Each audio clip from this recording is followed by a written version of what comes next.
a la diatomite. Hein, c'est extrêmement léger.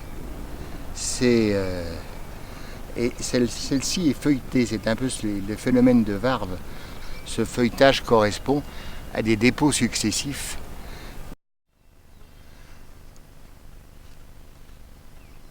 Pour qu'il y ait de la diatomite, il faut généralement des eaux calmes et riches en silice. Or, dans le milieu volcanique, a priori les lacs volcaniques sont très calmes et ils sont riches en silice du fait des fumerolles, du fait de l'altération de matériaux qui sont très facilement débominables, si je puis dire, etc. On a donc une très grande richesse en silice et on a à ce moment-là, si les conditions sont favorables, on a une pullulation de diatomées qui peut aller jusqu'à 20 générations par jour. Ça peut correspondre à un dépôt de 1 à 2 mm par an. Il y a ce qu'on appelle les matériaux varvés, c'est-à-dire des petites couches qui sont alternativement claires et sombres, et on admet que la couche claire correspond au printemps et à l'été quand il y a peu de matière organique dans l'eau, et la couche sombre à l'automne et à l'hiver quand il y a la chute des feuilles, etc. Et c'est effectivement les couches sombres sont beaucoup plus riches en matière organique. Donc comme ça on arrive à mesurer le temps. Et ici c'est pas varvé partout, mais par extrapolation, on pense que ça a mis à peu près entre 20 et 30 000 ans à se former.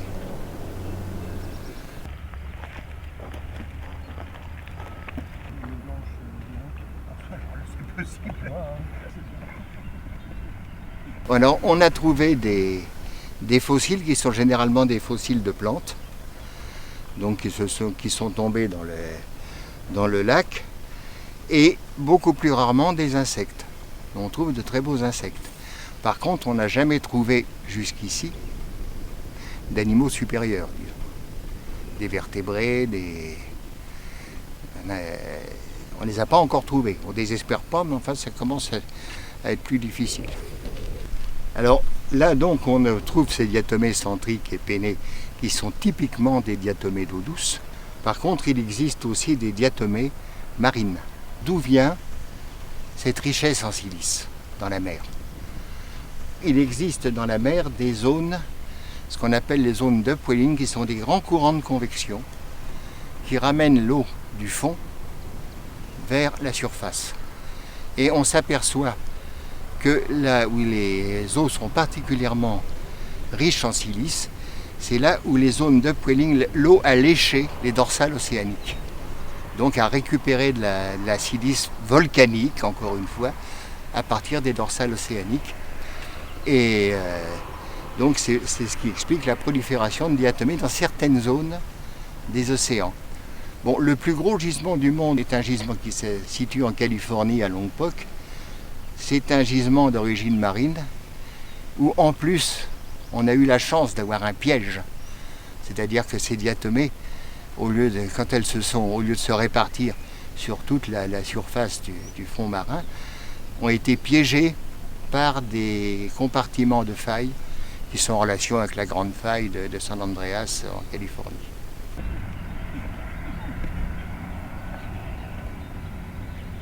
La légèreté de la diatomite a été mise à profit,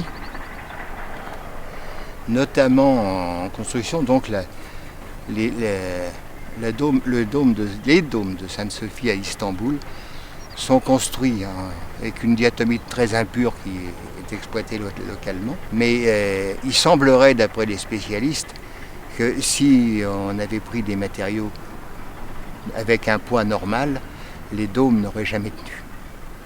Et en fait, la première prospection de diatomite en France, c'est aussi pour une raison stratégique.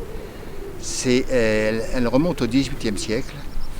Les Italiens, qui ont beaucoup de diatomite, se servaient de briques de diatomite pour construire les sandbarbes. Les sandbarbes, qu'est-ce que c'est? Sandbarbes, c'est les endroits où sur les bateaux, on stockait la poudre. Donc la diatomite étant incombustible, ça représentait une protection supplémentaire contre les incendies.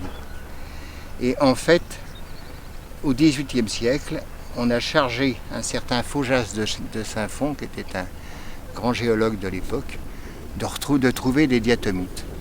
Et les premières, il les a trouvées en Ardèche. Mais c'était pas une très très bonne qualité, mais enfin pour faire les Sainte-Barbe, ça allait très bien. Pourquoi est-ce que l'on a cherché à exploiter la diatomite? C'est à cause de Nobel. Nobel a découvert que si on mettait de la diatomite avec de la nitroglycérine, on la stabilisait et on faisait de la dynamite.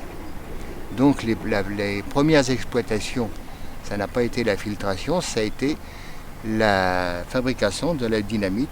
Et c'est pour ça que jusqu'à la guerre de 14 environ, la diatomite a été considérée comme un matériau stratégique.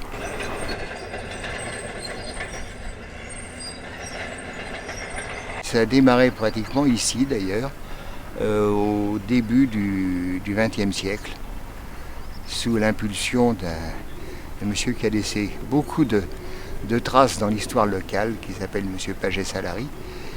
Et puis, il y a eu d'autres gisements, notamment le gisement de Colindre, qui est à côté de Riant-Esmontagne et qui a été à l'origine de la construction de l'usine de Riant. Et puis d'autres petits gisements, notamment au sud de Clermont-Ferrand, je dirais plutôt des flaques à diatomite que de véritables gisements.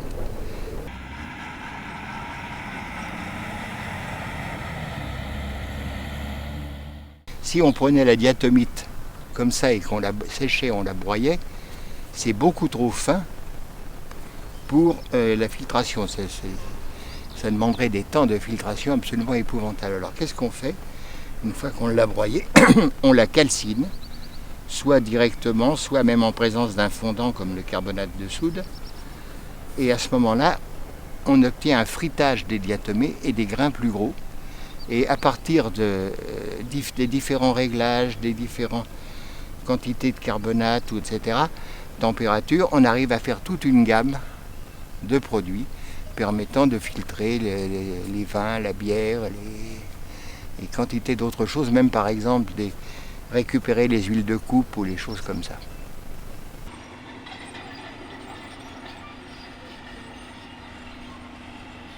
C'est un peu moi qui est un peu poussé pour qu'on commence à faire des sondages ici. Mais enfin, je suis pas le seul dans l'histoire.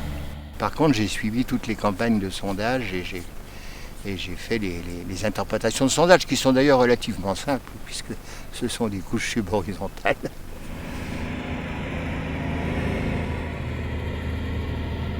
Il faut que l'usine ne soit pas trop loin parce que la diatomite c'est non pondéreux donc ça coûte cher à transporter.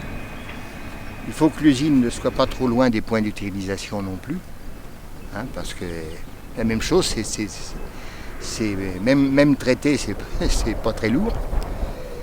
Et par exemple, on connaît de magnifiques gisements au cœur du Tchad, mais ils sont absolument inexploitables.